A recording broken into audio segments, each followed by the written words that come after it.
Candace here, and tonight we're going to be making ramen, spicy pork ramen.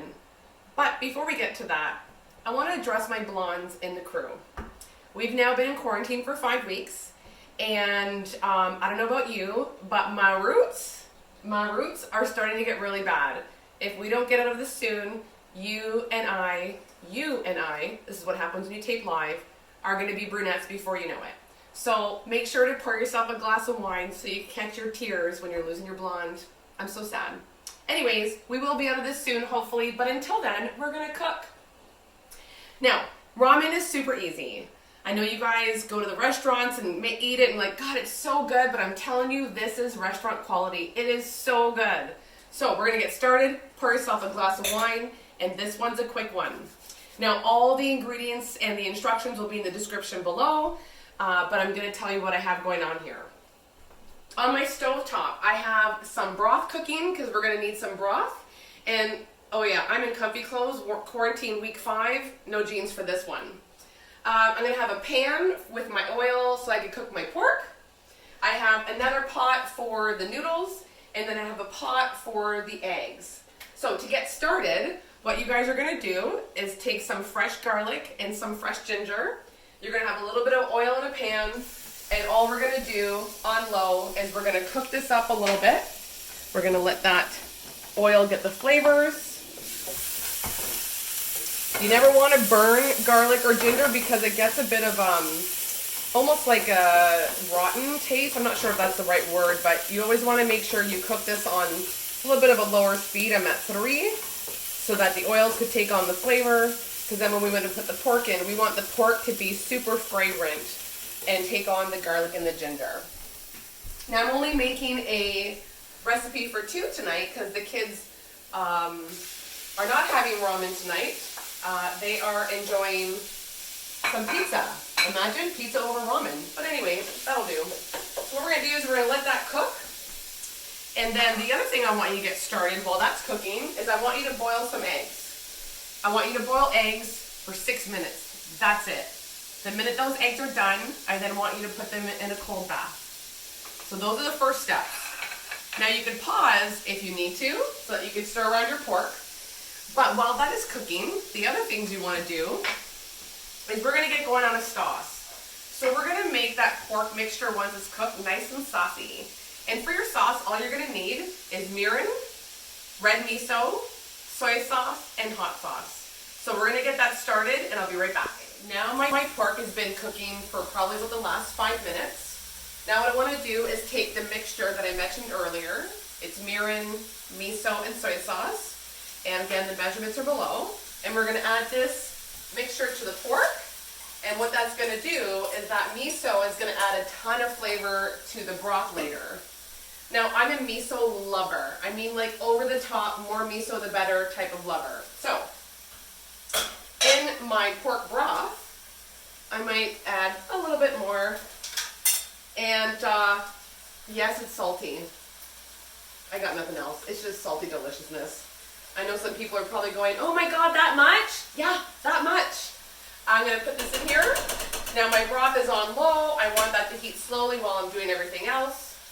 And that miso will melt in your hot broth. You may have to move it around a little bit, but you've got a few minutes.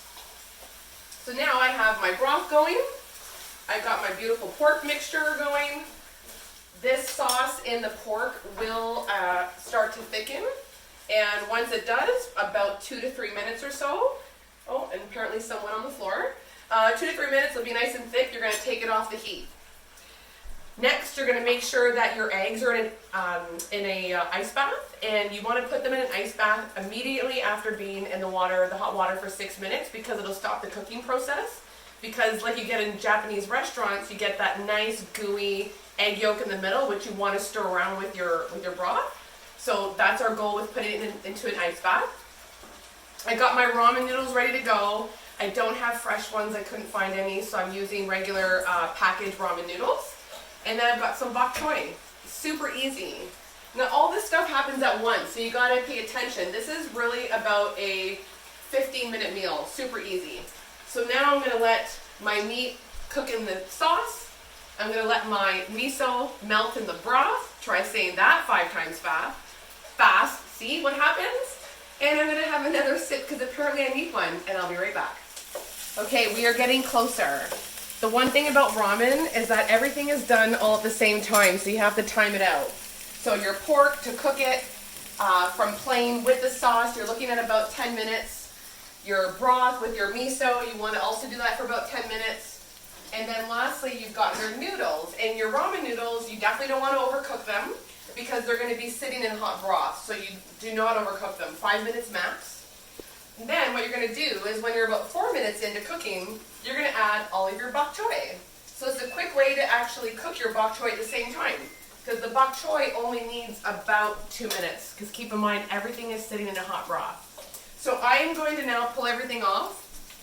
I'm going to start to plate and I'll be right back. Final step of plating, or I guess bowling, the ramen. We've got our noodles to start. We've got the bok choy that we cooked with the noodles for the last 2 minutes of those noodles cooking. We've got that delicious pork mixture. I swear I've only had like 3 sips. It's been a long day.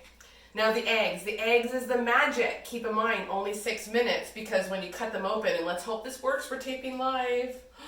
You want this beautiful, oh look at that, beautiful orange yolk on the inside. It's only half cooked. Let's do that again. Oh, gorgeous. You want that yolk to be that runny because that makes your broth even creamier than it already is. Because this one's a bit creamy because it has the miso.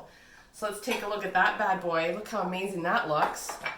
And then we're going to finish it off with our delicious pork miso broth. And we're just going to pour it over there. Check that out. That looks like restaurant quality, no? I'd pay for that. Look at that beautifulness. There we go. And then we're going to top it off. A couple of green onions. Look at that beautiful spicy pork miso ramen. Again, that recipe will be in the description. Please like, subscribe, share, tell your friends. I'm actually a real estate agent who just loves to cook and thought I'd share some of my favorite meals during this time. And I hope all of you are well and safe and healthy. And thanks for joining me, and I can't wait to see you soon.